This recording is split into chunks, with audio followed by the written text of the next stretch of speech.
what you'll be seeing is a social, we call it a social game. And it's part of a 3-year project that we work on in a collaboration with the Danish Prison and Probation Service. Raven, Adam and Markussen is also involved in this project. First I will give you a bit of a background on the project.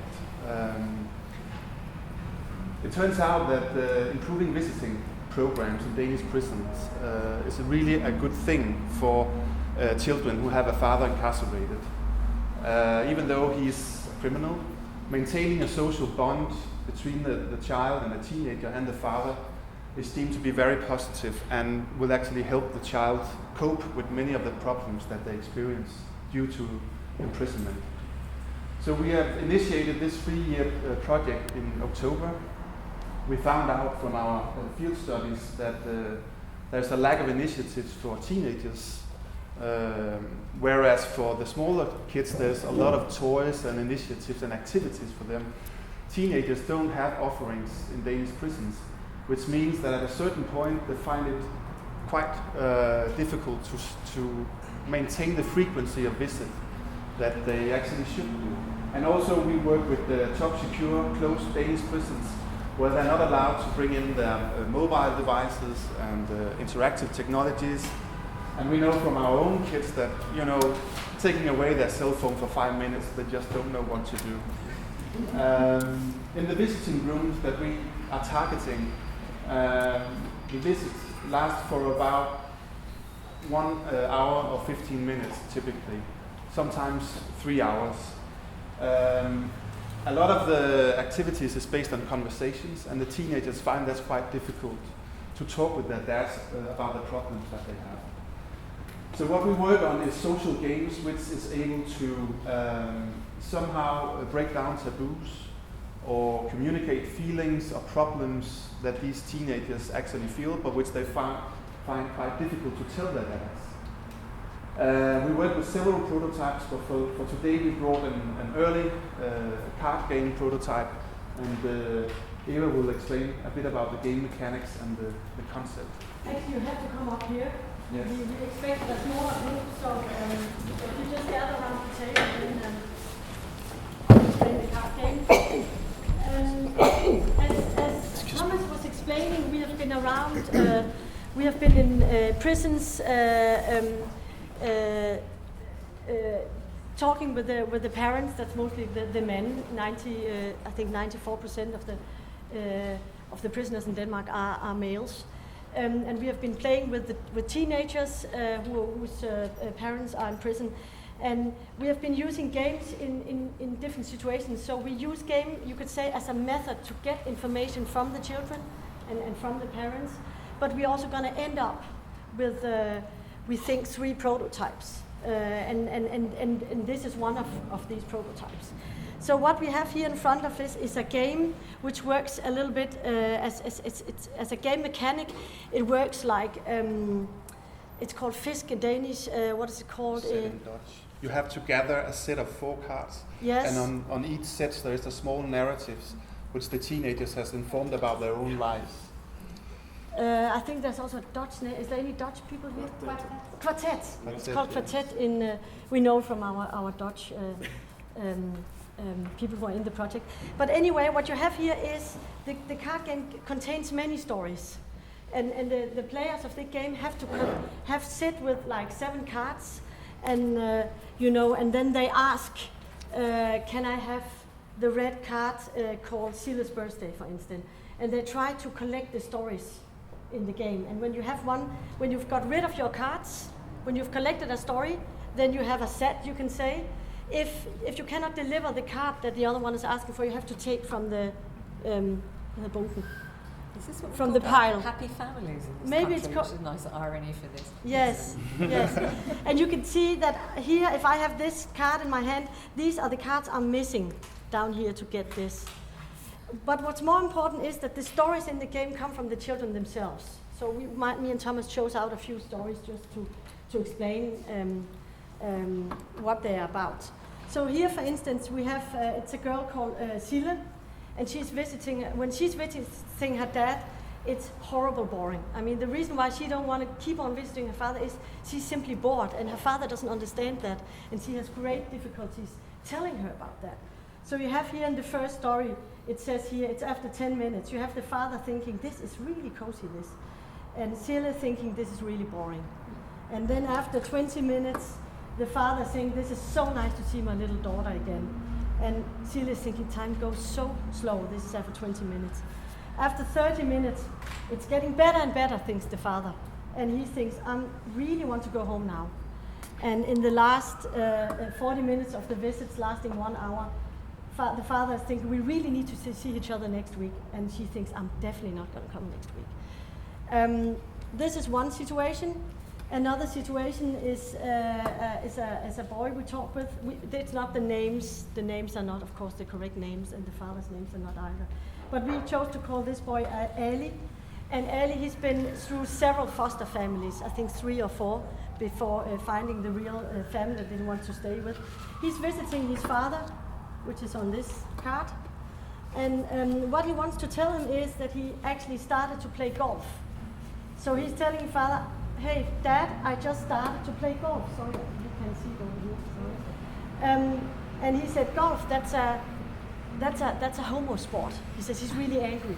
You're supposed to play football, and you're not supposed to play golf. You know, and he said, fuck golf. He's getting more and more angry.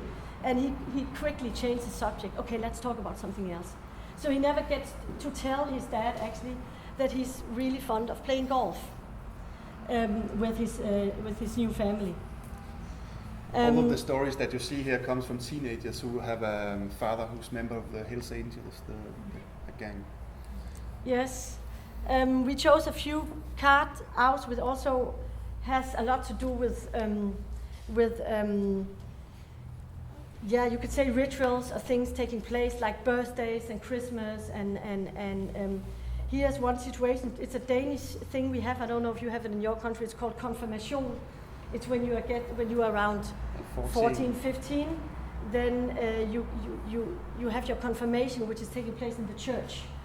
And this young boy, we call him now Mick, told that what was really, really difficult for him was that now he also finally found the family he wants to stay with. His father is tattooed up to here, and he really don't want to have him in church. And he was trying to tell him that. So in this little row, you could see here, he says, Dad, you have to understand you're not invited. You know, and here we have the dad. He looks a little bit like this. He's tattooed up to here.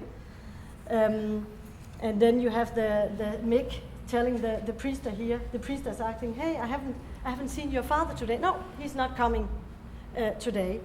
And then you have the really pissed off father because he was not invited to the confirmation of his son. So, yeah, I should take the last one maybe. That's the last one. We have a whole row. Some of the situations are really returning subjects. The returning subjects for many of the teenagers are that the father look at them as if they're very small. I mean, they're like 16 and they get pajamas with small teddy bears or something. And so for some reason they stay very small. Time goes very slow from him, and he cannot remember even sometimes if they're kindergarten or preschool or started gymnasium. But this was a story that Rosa Clara told us. She's turning 15. Here you have the birthday cake.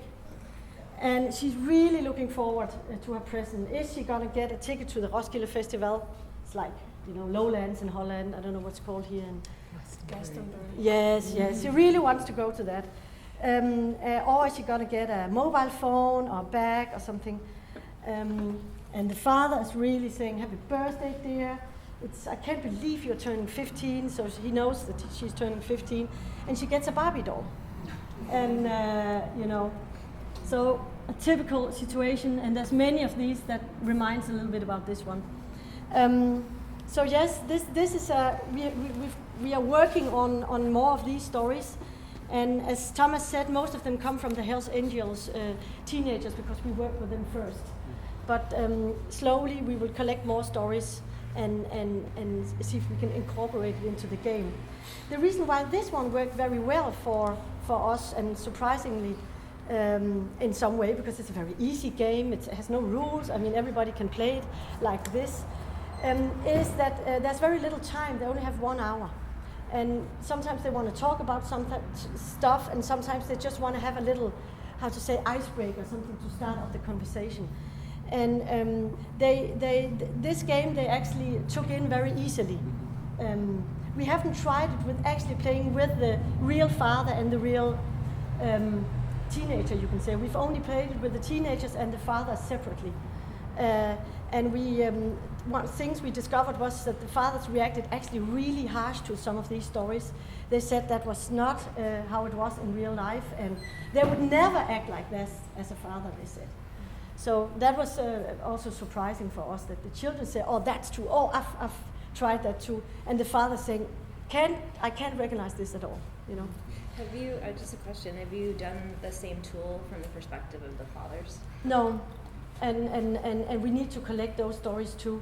And we did also, we had just not incorporated them yet as drawings. Mm-hmm. These are just really premature sketches, and all of these stories are from the teenagers themselves. It'd be interesting to compare stories. Yes. We did 2 game design workshops with some inmates, also in a top secure prison, and they started informing with their stories what they found particularly difficult. Some of them want to tell their kids what they have done and talk about the deed, whereas the mothers are a bit hesitant because they don't want the secrets to be disclosed. Others wanted to, they can go out for 6 hours sometimes on special occasions. They wanted to surprise their kids. And so we want to work to have more nuances and more positive stories as well into the gameplay. So it's not only about the very, very challenging ones. Yes. And we have some of them which I can show it, Thomas, even though it's over here. That one. It's the one of them we took out. But anyway, this one, the fathers would never play, they said. It's because many of these Hells Angels, they have several girlfriends.